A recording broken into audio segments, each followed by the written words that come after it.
Welcome to episode 50 of Game of Leadership, the podcast for curious leaders. Today's a bit of a celebration as we've reached such a fantastic milestone. And of course, our usual every 10th episode, what resonates with you. I hope you enjoy the listen and I'll see you on the other side. Welcome to the 50th episode of Game of Leadership, the podcast for curious leaders. I cannot believe, well, I must believe it because we're actually here, 50 episodes since June last year. I just an incredible journey, and some of you have been with me right from the start, and some of you have been joining as we've been progressing on our wonderful journey, meeting some awesome guests. And having discussions, chats, fun and laughter, all around the theme of Game of Leadership. And it's been a fascinating journey. And who knew that we would reach 50 so quickly? And I say that because obviously it's only one episode a week, but it has whizzed by so fast. And the outpouring of support just comments, positive comments, support, so much love really received for the podcast has just been totally overwhelming and so wonderful to receive. So thank you to all of you that are helping Game of Leadership become a global phenomena podcast, which I never thought I'd be standing here saying that to you right now. But yes, we have a massive global reach. Downloads are going through the roof, and lots of people are listening to see how they can improve their own leadership. Because if you've been listening for any length of time, hopefully you're starting to really realise that there's so much that gets shared in these wonderful episodes from my so generous and brilliant guests. And, you know, we've had some corkers over the last, what is it now? 10 months, goodness me, and we're almost at a year in a couple of months' time, and I'll be doing some celebrations with that, so watch this space, of course. I'll be sharing all the details with all of you, so that you get to come join us, maybe live if you're around. And if you're not, then you get to listen back as well. So I'm really excited about that. But yeah, every 10th episode, we get to do a What Resonates With You episode, as in I do a little bit of a review on the last 3 guests that we've had on the show. And we've just had such an awesome 9 episodes, and each and every one has just been fantastically different. We started off with Finlay MacArthur and his ideas around leadership. We then went on to Aggie Heal and her ideas of leadership. Both of them are global authors of books, and you can go back and listen to their episodes to hear all the details of those. And then we had Lauren Hughes in our latest 3 episodes, and she's the founder and director of the Affinity Women's Community, which is just an amazing community to be part of, and also going global. So there's a bit of a theme going on here, isn't there, with global books, global communities, global podcasts. It's lovely to share all that fantastic success. So yes, let's get into a bit of a review, shall we, of what we talked about over the last 9 episodes. And let's start with Finlay. I mean, what a fantastic man, and what a life he's had, with the most amazing start in life with his family. It's particularly his father who influenced his life and his leadership from a very early stage. And we were asking, you know, what influences our own leadership from way back when, and his was his father. And I know that my parents certainly influenced my leadership and still have an influence on who I am today. And then we were talking about as well, what was our biggest leadership inspiration, whether that be a person, whether that be something that happened to us along the way, and what difference did that make? What changed for us as a result? And it's fascinating to have those discussions and see what comes out for each individual person, because you'll always hear me say that each of us are unique as human beings, and it's absolutely fascinating to understand how we show up today and what has influenced us to get to this stage, of course. And I just think about some of the biggest influences in my life that make me the leader that I am today. Some of those will be negative influences, as in, I laugh about this. I just say, well, that's made me realize who I never want to be as a leader. And of course, I get a choice as to how I show up in my leadership. And as a leadership coach, and the way that I support others in the coaching that I give. And boy, have I seen some really terrible examples of leadership over the years. And I hope that I'm successful in never letting any of those traits show up in the way that I lead teams and projects and coaching sessions and so on in the work that I do.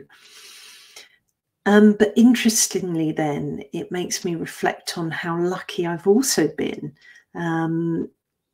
Luck, I do think, comes into it sometimes. Your paths cross with people in your life, and you just think, gosh, that was impressive. When back in corporate, we used to have big town halls on a regular basis, and certain leaders would show up to talk, and there'd be 3 or 4, maybe even 5 on the agenda. There'd be some that just left you absolutely awestruck. You were hanging on their every word. It was inspirational, motivational, innovative, exciting, and whatever it was they were saying, it brought you along. And then there were the 1 or 2 other speakers on the panel when it came to their turn, where it was that moment that you perhaps just look down at your phone, flick through a few emails because life's really busy, and of course you need to just catch up because they just weren't engaging. Perhaps they'd shown up for you in a different way and put you off them. That trust is gone. Depending on whatever it was that they may have done or not done, whether that was to you personally or whether you'd seen that in another sort of scenario with somebody else. But we remember these things, and it's, once that trust is gone, you just don't want to be part of that circle with that leader. So there we go. There are different influences that I've seen come in and out of my life over the many, many years. And then we got into the best teams we've ever been with. What were the strengths that made them so brilliant? And I, just let me pick one from a long time ago now. It feels like way back in 2010 when I went and joined the British Olympic Association to support the London 2012 Olympic Games. What a privilege it was to support Team GB and project manage their preparation camp with an awesome team around me. From chef de mission right down to the coordinators and everyone in between. Lots of us were seconded in from other organisations to support the British Olympic Association for that period of time. And it was an incredible feeling. All these different people coming together in a random team that just made this magic happen. And it was such an awesome time in my life. You know, the British Olympic Association team sort of grows as they're building up to the Olympic Games, and then sort of reduces down again after the Games, and then grows again towards the next Games. And of course, for London, for a home Games, it was the biggest ever team that Team GB had ever had. And I got to be a part of that, and it was truly inspirational. What made it so great? Just the goodwill of everybody, the willingness to go the extra mile, the willingness to try things that we'd never done before. I mean, you know, the project that I had looking after the prep camp, never done anything like that before, likely never to do anything like it again, but I jumped in feet first. You know, I knew I was a good project manager, and I just went for it. And it's having that belief and that courage and almost that bravery to get in there. And, you know, everybody shared that, shared those different traits, and really wanted it to work. You know, that shared sense of purpose that they're working for and towards, which was the success of Team GB. So it was absolutely incredible. And with Finn, we were also talking about the dynamics of the team and understanding the roles, and how we need to adapt and change to take advantage of that and make our team work to the best of its ability. I'll use the Team GB example again. You know, people were seconded in from other organisations for those particular skills. So me for my project management skills, and many others for all sorts of different skills that were needed to make Team GB a success. And there were some incredible dynamics in the team, some great conversations going on, some awesome discussions and solution finding for things that had never been done before. You know, I remember one of them being the kitting out experience, if you like. We ended up calling it a kitting out experience, whereas previously, you know, receiving your kit as an athlete or Team GB member had been done in a very sort of practical way, where they arrived at a warehouse, went through and picked up all their stuff. This time they were going through an experience with the sponsors at the time, photos taken, different historical pieces of kit were on display, all sorts of things. So it was a completely different experience and something that none of us had ever done before. So much innovation, so much creativity came out of that, because so many different strengths were brought together, and somebody had the vision to see who fitted in where and what worked well to bring all of that together. So the conductor of the orchestra, if you like, I like to use that analogy, works really well in my head, knew exactly who was doing what at any one moment to bring it all together. You know, London 2012 Olympic Games will always remain as one of my favourite Olympics of all time. And then, you know, just before we finished with Finn, I was just reflecting on the time that, you know, we spent talking about nature, and how he likes to be in nature and get curious about nature, and how it allows thinking time and creativity, another space for getting creative, I guess, and more innovation coming into that. It really is lovely to get outside, and just looking outside the window now, the sun is shining, and I feel very lucky and happy that it's starting to warm up a bit here in the UK, and that means more walks out in nature with the dog without getting soaked, taking our time and just lapping it all up. And I do a lot of my thinking when I'm out on walks, and it's a lovely time spent. I also chat a lot to the dog as well, but you know, who's judging here? Hopefully nobody, because I'm sure we all chat to our pets, and if you don't, you're missing out on a great deal, believe me. So that was Finley's, a quick summary of Finley's sessions with me, which were just fantastic. And on to Aggie Heal, who is global author of Generation Panic. What an incredible lady. She really was fun to chat to, always smiling and always bringing some lovely viewpoints and ideas in around leadership. And she talked about right off the bat about leading self, others and business. And oh, that just totally clicked with me in the moment, because I often talk about that. And that foundation of leadership, that very core, we have to lead ourselves first. Because if we're not leading ourselves, then who's leading us? You know, I'm certainly not being led down the garden path with somebody. You know, I've got to lead myself wherever I decide to go and how I decide to do it. So it just really resonated with me. And then that sort of wider aspect, that I suppose that more traditional aspect of leadership that we think about, where we're leading others, so a team, a project, whatever it might be, and then that wider aspect again where we're leading within an organisation or leading our own business, whatever that might be. So it was a really fascinating discussion, and really hit something within me that made me reflect more on that, and how much of that sort of idea comes in when I'm coaching others and talking about leadership and supporting them to develop for themselves.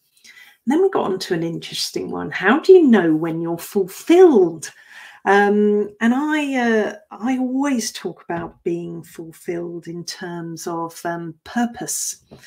If you've not been listening to me before, and this is your first time hearing Game of Leadership, I am a leadership coach, but one of my favourite things that I love to do is help people connect with their purpose.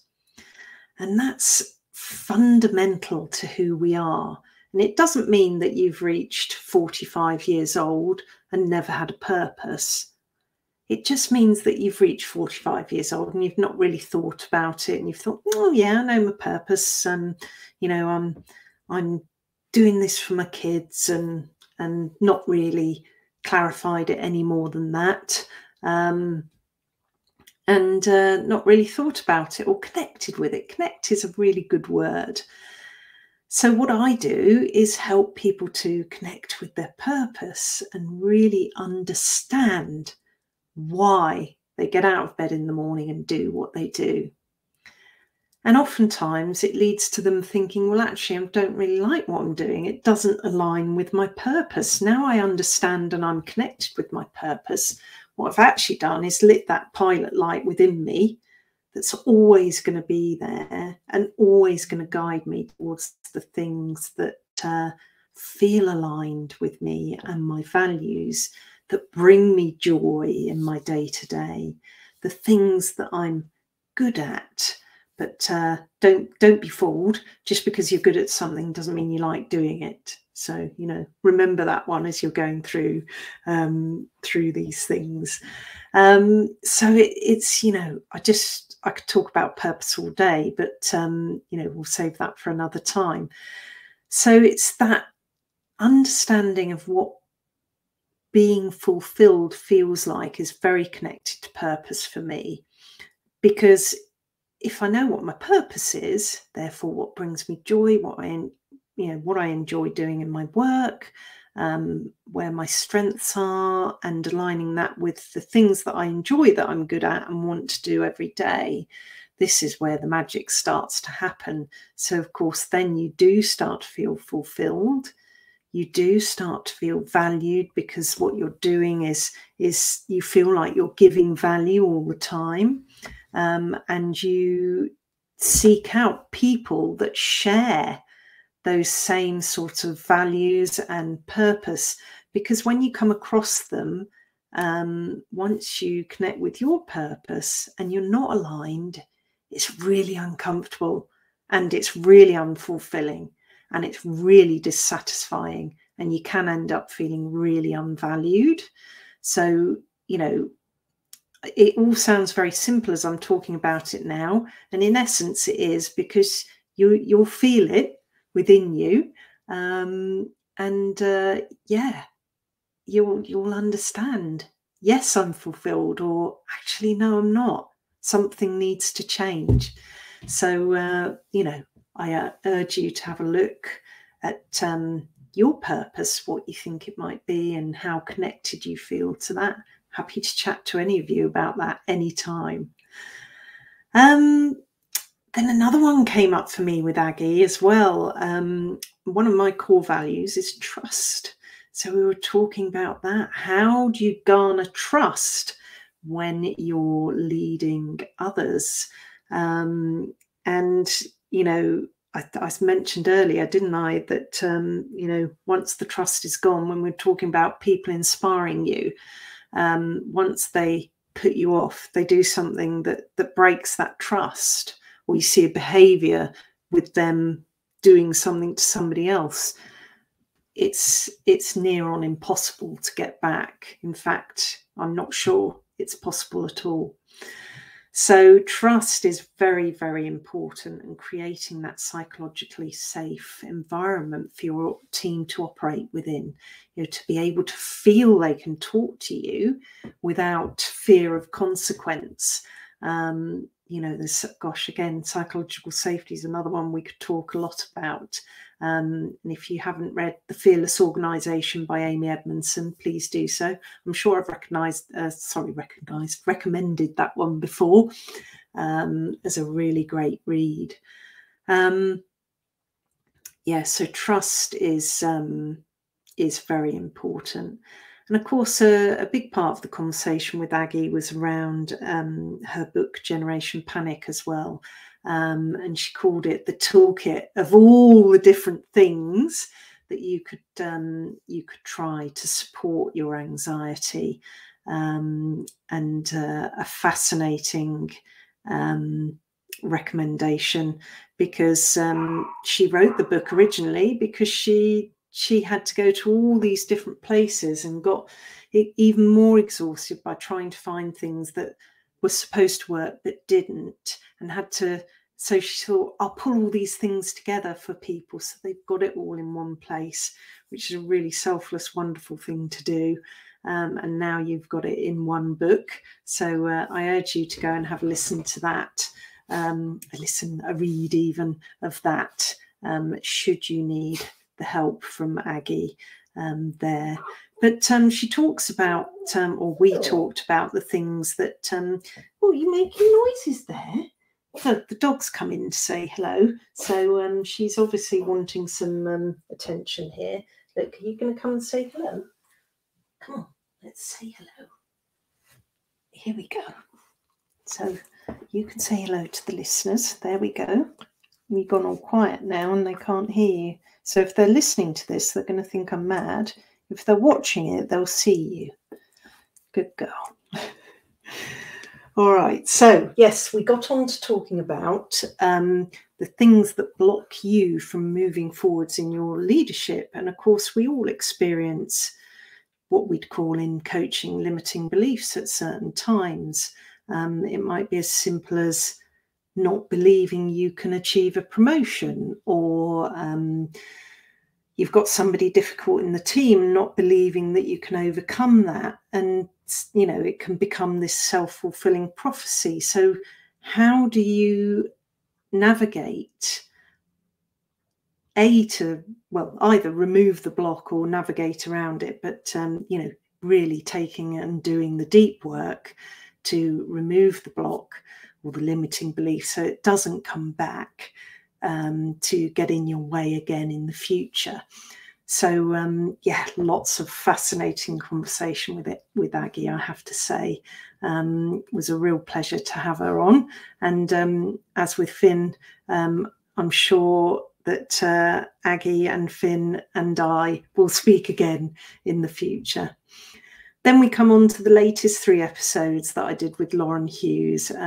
Gosh, what a blast. I mean, she's just so much fun, such a ball of energy, and really so much to share again in the leadership space. And Lauren really talked about the idea that she's only really stepped into the leadership shoes recently that everyone else thought she'd been wearing for a very, very long time. And there are so many of us that that experience that. You know, they don't really feel comfortable with it until much, much later. You know, once they've had a lot of practice, a lot of water under the bridge, a lot of experience, all sorts of things going on. And then suddenly one day something does click and it does make sense. You know, I talk to a lot of people about leadership, and especially entrepreneurs who say, well, I don't see myself as a leader. You know, and that's where I go back to the basics and talk about, you know, you've got to lead yourself first, of course. And that lovely analogy we had earlier, where you lead self, you lead others, and then you lead your business, or you're leading within your organization. But with Lauren, the conversations were all about community, all about conversation with somebody, and forgetting about the small talk. So she talks about having a real conversation with somebody, stuff the small talk. You never learn anything from anybody when you go for small talk, because often it's to mask whatever the real issue is that you're avoiding talking about. You know, and it's just fascinating when you push that aside, what real depth of conversation you can have. And I'd apply this to your team, you know, thinking about leadership, or those you work with, whether that's in your own business or your own organization.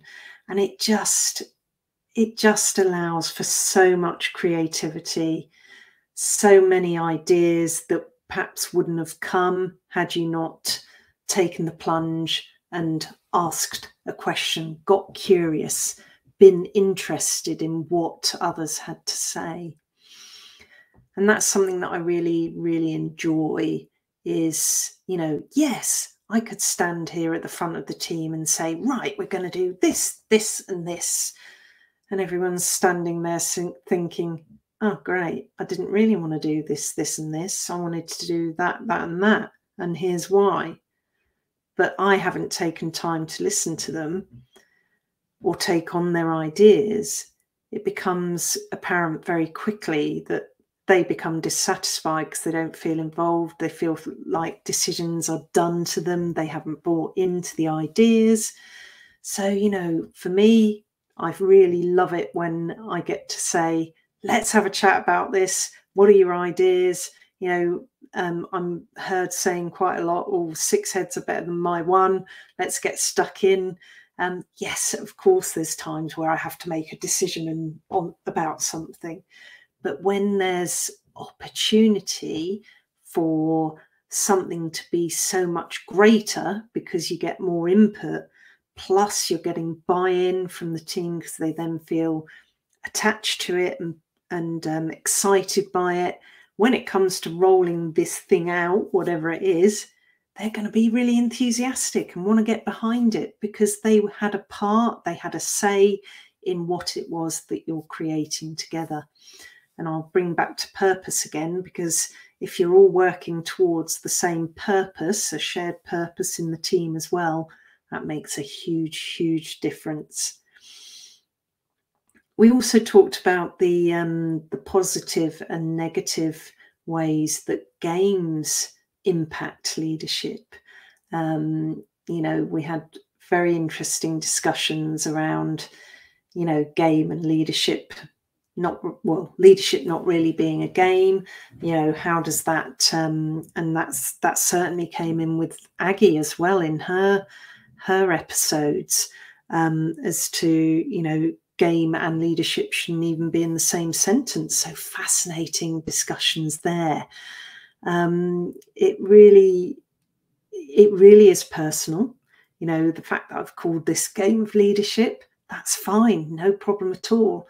And putting myself out there, inviting guests on and wanting to know in their middle episode what their take is on game and leadership. Of course, there's going to be some people that don't think game and leadership go together. Absolutely right. That they get to have their say. And, you know, we all see it differently. And just because we're at the 50th episode, we have had so many different takes on game and leadership.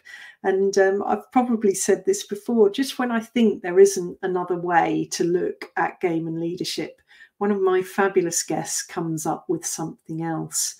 And, you know, Aggie, Finn and Lauren were no exception when talking about leadership and the way that they see it in terms of the games that may or may not be involved in leadership.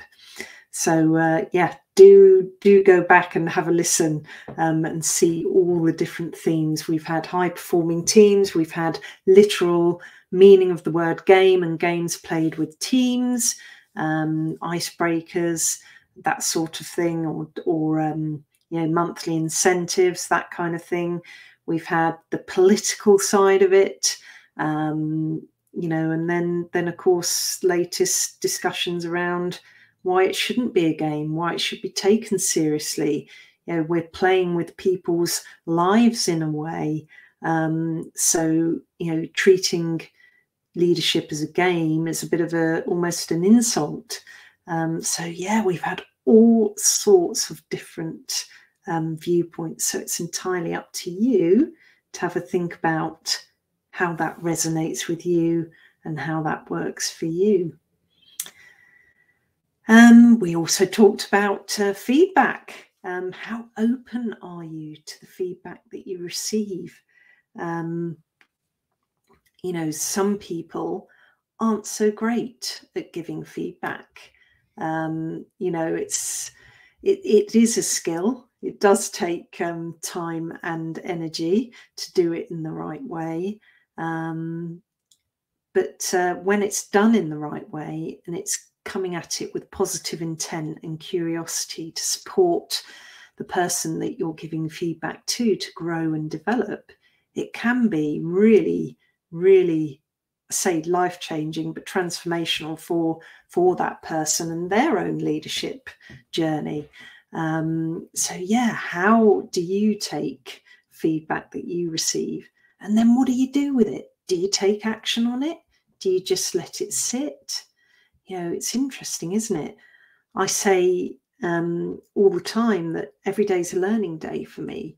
I'm always open to learning from those that I work with, those that I live with, you know, whoever it's coming from, because I want to be the best version of me. I want to choose to show up as the best leader that I can be.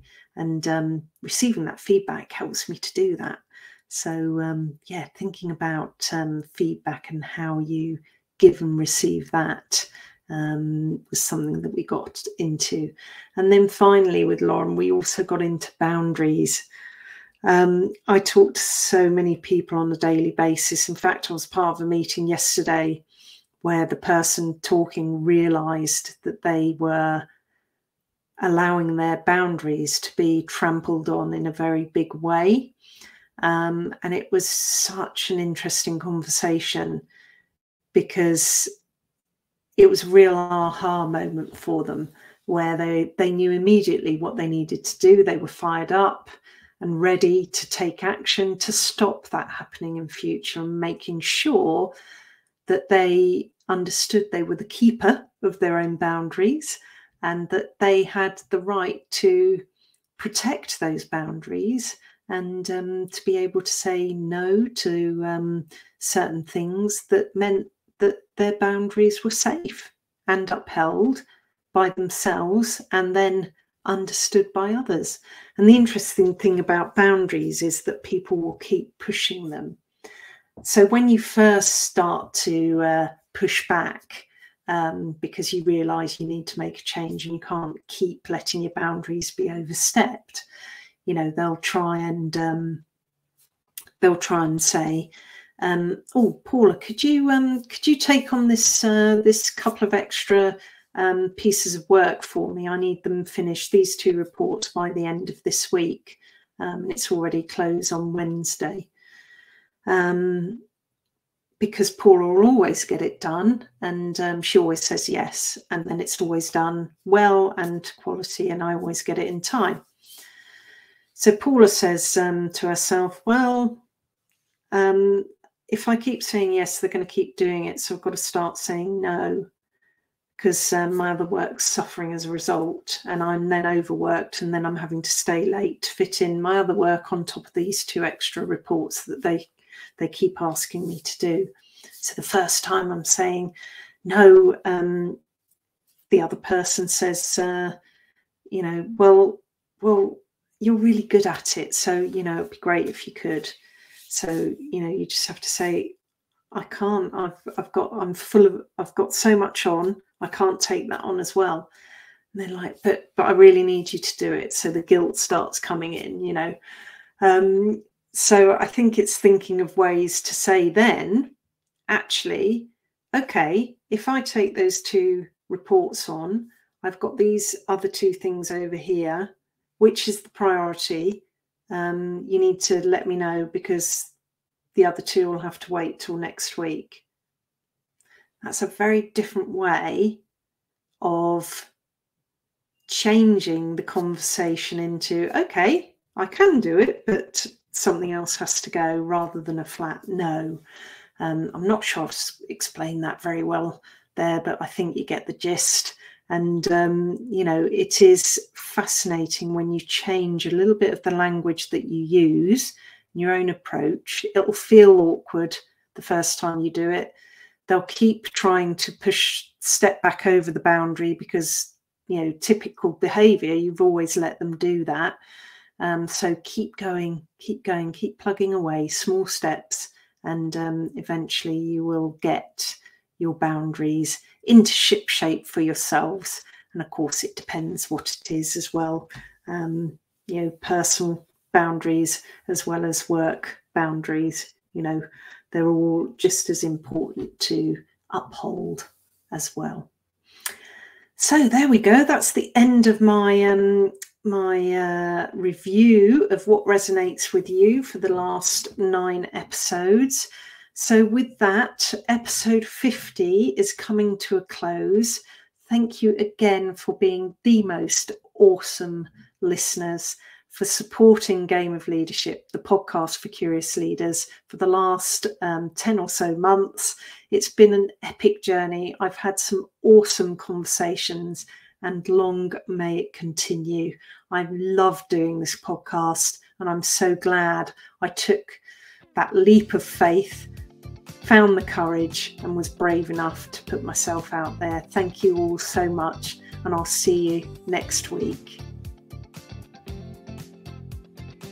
Thank you for listening to Game of Leadership, the podcast for curious leaders. Today has been our 50th episode, and I'm Paula Eddy-Wilcox, and it's been an absolute pleasure to celebrate with you today and also review our last 9 episodes in what resonates with you today. We're all unique, we'll all have different takeaways, so have a think now and reflect on what it is that worked the most with you as you listen today, and that you'd like to take away into your leadership moving forwards. With that, have a fantastic week ahead, and I'll talk to you soon. Bye for now.